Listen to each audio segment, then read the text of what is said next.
ಕ್ಷಣವತ್ತು ಅಣಿಮುತ್ತು ಪುಸ್ತಕದಿಂದ ಆಯ್ದ ಕಥೆಗಳ ಧ್ವನಿ ಸುರುಳಿ. ಬಂದೇ ಬರತಾವ ಕಾಲ, ಅಲ್ಲಿಯವರೆಗೆ ಕಾಯಬೇಕೋ ಬಾಲ. ಯಾರಿಗಾದರೂ ಆಶ್ಚರ್ಯವಾಗಬಹುದು, ಒಬ್ಬ 4-5 ವರ್ಷ ವಯಸ್ಸಿನ ಪುಟ್ಟ ಬಾಲಕ ಇಂತಹ ದೊಡ್ಡ ಮಾತುಗಳನ್ನಾಡಿದರೆ ಆಶ್ಚರ್ಯವಾಗುವುದಿಲ್ಲವೇ? ಆ ಬಾಲಕ ನಮ್ಮ ತಂದೆಯವರು ಹೇಳುವುದೇ ಒಂದು, ಮಾಡುವುದು ಮತ್ತೊಂದು. ನನ್ನ ಒಂದು ಸಣ್ಣ ಬೇಡಿಕೆಯನ್ನು ಅವರು ಈಡೇರಿಸುತ್ತಿಲ್ಲ ಎಂದು ಹೇಳುತ್ತಾ ಅತ್ತು ಕೂಗಾಡುತ್ತಿದ್ದ. ಆತ ಈ ಮಾತುಗಳನ್ನು ಆಡಿದ ಸಂದರ್ಭ ಹೀಗಿದೆ. ಆ ಬಾಲಕನ ತಂದೆಯವರು ಕೋಟ್ಯಾಧಿಪತಿಗಳು, ಸಾಕಷ್ಟು ಸಿರಿ ಸಂಪತ್ತುಗಳು ಇದ್ದವರು. ಆ ಬಾಲಕ ಅವರ ಒಬ್ಬನೇ ಮಗ.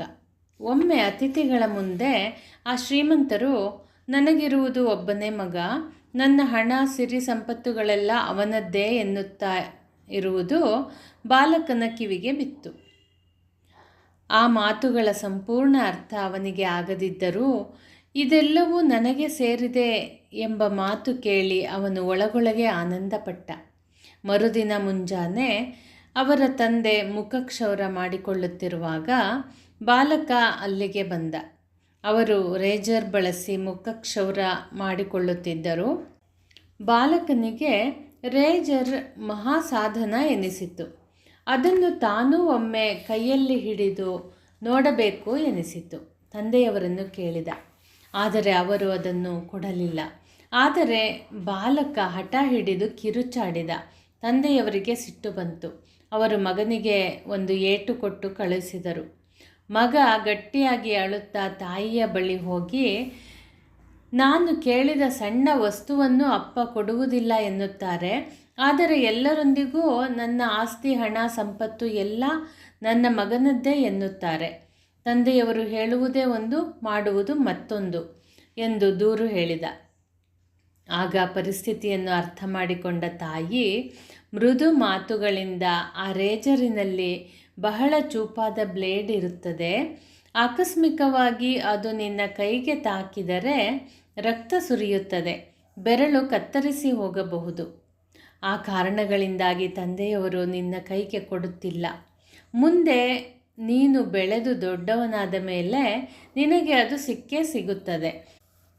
ಈಗ ಅದನ್ನು ಕೈಯಲ್ಲಿ ಹಿಡಿದುಕೊಳ್ಳಲು ನೀನಿನ್ನೂ ಕಾಯಬೇಕು ಎಂದು ಹೇಳಿ ಸಮಾಧಾನಪಡಿಸಿದರಂತೆ. ಈ ಘಟನೆಯನ್ನು ತಮ್ಮ ಉಪನ್ಯಾಸವೊಂದರಲ್ಲಿ ಹೇಳಿದ ಪೂಜ್ಯ ದಾದಾ ವಾಸ್ವಾನಿಯವರಿಗೆ ಪ್ರಣಾಮಗಳು. ಈ ಘಟನೆಯಲ್ಲಿ ಬರುವ ಬಾಲಕ ನಾವೇ ಇರಬಹುದು. ನಮ್ಮ ಬದುಕಿನಲ್ಲಿ ನಾವು ಏನೇನನ್ನೋ ಬಯಸುತ್ತೇವೆ, ಅದು ನಮಗೆ ಸಿಗುವಂತೆ ಮಾಡು ಎಂದು ದೇವರನ್ನು ಬೇಡುತ್ತೇವೆ. ಆಕಸ್ಮಿಕವಾಗಿ ಅದು ಸಿಗದೇ ಹೋದಾಗ ಆ ಬಾಲಕ ತನ್ನ ತಂದೆಯವರನ್ನು ದೂಷಿಸಿದಂತೆ, ನಾವು ದೇವರಿಗೆ ಕರುಣೆಯೇ ಇಲ್ಲ, ನಮ್ಮ ಮೊರೆ ಕೇಳಿಸುವುದೇ ಇಲ್ಲ ಎಂದು ದೂರುತ್ತೇವೆ. ನಾವು ಬಯಸಿದ ವಸ್ತು ನಮಗೆ ತಕ್ಷಣ ಸಿಗದೆ ಹೋಗಲು ನಾವು ಅದನ್ನು ಪಡೆಯಲು ಇನ್ನೂ ಸಿದ್ಧವಾಗದೇ ಇರುವುದೇ ಕಾರಣ ಇರಬಹುದು, ಅಥವಾ ಅದರ ಅವಶ್ಯಕತೆ ನಮಗೆ ಸದ್ಯಕ್ಕೆ ಇಲ್ಲದಿರಬಹುದು. ಆ ಶ್ರೀಮಂತರ ಸಿರಿ ಸಂಪತ್ತೆಲ್ಲ ಅವರ ಮಗನಿಗೇ ಸೇರುತ್ತದೆ, ಆದರೆ ಅವನು ರೇಜರ್ ಅನ್ನು ಪಡೆಯಲು ಇನ್ನೂ ಕಾಲ ಪರಿಪಕ್ವವಾಗಿರಲಿಲ್ಲ ಅಲ್ಲವೇ?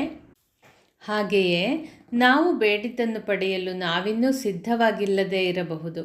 ಕಾಯುವ ತಾಳ್ಮೆಯನ್ನು ಬೆಳೆಸಿಕೊಳ್ಳಬೇಕೇ ಹೊರತು ದೇವರನ್ನು ದೂಷಿಸಬಾರದು.